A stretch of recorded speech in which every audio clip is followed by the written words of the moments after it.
Welcome to మెగా9 TV. నేను మీ రాణి. పవన్ సాధినేని ఈ director గురించి పెద్దగా పరిచయం అవసరం లేదు. కాదల్ ఇష్క్ ప్రేమ ఈ సినిమాతో పాటుగా కొన్ని వెబ్ సిరీస్లు కూడా నోటెడ్ వెబ్ సిరీస్లను కూడా మనకి తీసుకొచ్చారు. పవన్ సాధినేని అంటే ఒక మంచి డైరెక్టర్ అని మనందరికీ తెలుసు. అలాగే ఇండస్ట్రీలో కూడా ఒక మంచి పేరుంది. ఇప్పుడు తన నెక్స్ట్ ప్రాజెక్ట్, తన వర్క్కి సంబంధించి, తను చేసిన ప్రాజెక్ట్కి సంబంధించి ఇప్పుడు చేయబోతున్న ప్రాజెక్ట్ అనేది ఒక ఎగ్జాంపుల్ అని చెప్పుకోవాలి. ఇంత టాలెంటెడ్ డైరెక్టర్కి ఒక మంచి అవకాశం వచ్చింది అని అందరూ అనుకున్నారు.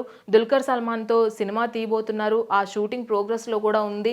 అండ్ అలాగే ఇదే టైంలో పవన్ సాధినేని మీద వచ్చిన ఒక కంప్లైంట్ అనేది ఇప్పుడు ఇండస్ట్రీ మొత్తం కూడా చర్చనీయాంశంగా మారిందని చెప్పుకోవాలి. పవన్ సాధినేని డైరెక్టర్గానే కాదు, తనని నమ్మించి మోసం చేశాడు, అవకాశాలు ఇప్పిస్తానని కొన్ని రోజులు, తర్వాత పెళ్లి చేసుకుంటానని కొన్ని రోజులు అని ఒక ఆర్టిస్ట్ అయితే లేడీ ఆర్టిస్ట్ కంప్లైంట్ ఇవ్వడం జరిగింది. సో దీంట్లో అసలు నిజాలు ఏంటి నిజం ఏంటి అబద్ధం అనే దానిలో కూడా పోలీసులు పూర్తిగా క్షుణ్ణంగా విచారణ చేపట్టినట్లుగా తెలుస్తుంది. దర్యాప్తు చేసిన తరువాతే పవన్ సాధినేనిని పూర్తి సాక్ష్యాలతో ఏవైతే బయటపడ్డాయో వాటన్నిటిని పరిగణలోకి తీసుకొని పవన్ సాధినేనిని అయితే అరెస్ట్ చేయడం జరిగింది. 15 రోజులు రిమాండ్కి కూడా పవన్ సాధినేనిని రిమాండ్కి తరలించడం జరిగింది. అయితే పవన్ సాధినేని అసలు ఏం చేశారు అనే దాని పట్ల చూస్తున్నట్లయితే, ఆ లేడీ ఆర్టిస్ట్ ఇచ్చిన కంప్లైంట్ ఒకసారి మనం క్షుణ్ణంగా పరిశీలించినట్లయితే, చాలా రోజుల నుంచి కూడా పవన్ సాధినేని ఇండస్ట్రీకి అడుగుపెట్టినప్పటి నుంచి ఇప్పటి వరకు కూడా చాలా రోజులుగా తను నాతో రిలేషన్లో ఉన్నాడు. ఫస్ట్ ఏమో అవకాశాలు ఇప్పిస్తాను అని తను నాతో ఫిజికల్ రిలేషన్లోకి రావడం జరిగింది.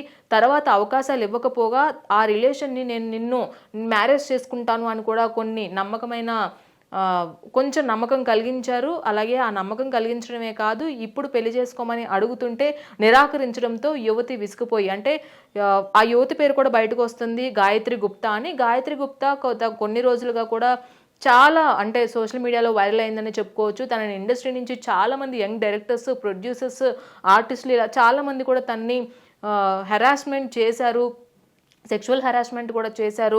అవకాశాలు కావాలంటే ఖచ్చితంగా తను కమిట్మెంట్ ఇవ్వాలి అనే దాన్ని బట్టి తను బల్లగుద్ది ఫస్ట్ నుంచి కూడా చెప్తున్న పరిస్థితి అయితే ఉంది. అలాంటి వ్యక్తి గత కొన్ని రోజులుగా నేను ఇంకా తట్టుకోలేకపోతున్నాను ఈ టార్చర్ అని ఒక ఇన్స్టా స్టోరీ పెట్టడము, ఆ స్టోరీ మళ్ళీ వెంటనే డిలీట్ చేయడము, ఆ వెంటనే పవన్ సాధినేని ఇష్యూ బయటకు రావడము, పవన్ సాధినేని పోలీసులు అరెస్ట్ చేయడం, ఇవన్నీ చూసుకున్నట్లయితే నిజంగా పవన్ సాధినేని టార్చర్ చేసింది, అలాగే అవకాశాలు ఇప్పిస్తానని మోసం చేసింది, అలాగే ఈ పెళ్లి చేసుకుంటానని మోసం చేసింది గాయత్రి గుప్తానేనా అని ఒక డౌట్ అయితే ఉంది. ఇది ఇంతవరకు ఒక డౌటే, గాయత్రి గుప్తానా కాదా అనేది. ఎందుకంటే ఇవన్నీ కూడా కంపేర్ చేసి చూసుకున్నట్లయితే తన పేరే ఎక్కువగా బయటకు వస్తుంది. మరి పోలీసులు యువతి పేరు గోప్యంగా ఉంచారు. అసలు ఆ యువతి ఎవరు, ఇచ్చిన కంప్లైంట్ ఏంటి, ఇవన్నీ కూడా చాలా గోప్యంగా ఉంచారు. ఏదేమైనప్పటికీ కూడా ఇండస్ట్రీలో ఒక సక్సెస్ఫుల్ డైరెక్టర్గా ఎదుగుతున్న సమయంలో ఇలాంటి ఒక బ్లాక్ మార్క్ అనేది రావడము, తన మీద కంప్లైంట్ రావడము, అవకాశాల కోసం టార్చర్ చేస్తాడు, కమిట్మెంట్ అడుగుతాడు. ఎందుకంటే తెలుగు ఇండస్ట్రీలో చాలామంది చాలా కాలంగా ఈ కమిట్మెంట్ల గురించి, అలాగే ఈ ఏదైతే కొన్ని టార్చర్లు చేస్తారు, ఈ అవకాశాలు ఇప్పిస్తామని మోసం చేస్తారు, ఇవన్నిటి గురించి కూడా డిస్కషన్ జరుగుతున్న టైంలో ఈ ఇష్యూ బయటకు రావడం అనేది అందరినీ కూడా కాస్త చర్చనీయాంశంగా ఆలోచించే విధంగా కూడా మారిందని చెప్పుకోవాలి. మరి పవన్ సాధినేని నిజంగా తప్పు చేయకుండా ఉన్నట్లయితే పోలీసులు దర్యాప్తు చేసిన తరువాతే అరెస్ట్ చేశారు. కాబట్టి నిజంగానే పవన్ సాధినేని తనని మోసం చేశాడు అనేది కాస్త నిరూపితమైనట్లుగానే తెలుస్తుంది.